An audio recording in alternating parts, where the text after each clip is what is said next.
এই পৃথিবীতে সৌন্দর্যের সবচেয়ে উপকরণ, সর্বশ্রেষ্ঠ সৌন্দর্যের বস্তু, আরামের বস্তু, এই পৃথিবীর সবচেয়ে আনন্দের শ্রেষ্ঠতম উপকরণ এই মাটির পৃথিবীতে কি? একজন হালাল স্ত্রী, একজন পবিত্র নারী। যুয়্যিনা লিন-নাসি হুব্বুশ শাহাওয়াত মিনান নিসা, এক নম্বর। এটা প্রথম আল্লাহ বলছে।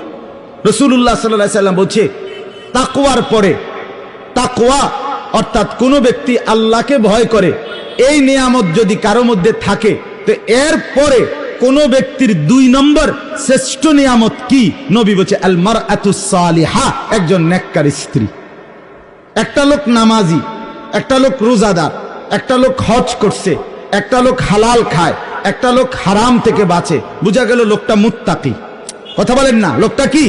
এইবার এই লোকটার এই যে তাকওয়া, নামাজ, রোজা, হজ, যাকাত, এরপরে হারাম বর্জন, গুনাহ বর্জনের পরে তার শ্রেষ্ঠ সম্পদ কি?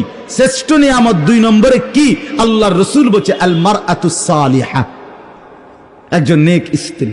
এই যে সঙ্গী, এই জোড়া, তার জোড়াটা তার স্ত্রী, তার স্ত্রী তার শ্রেষ্ঠ সম্পদ। আদ-দুনিয়া মাতাউন ওয়া খায়রু মাতাইহা আল মারআতুস সালিহা।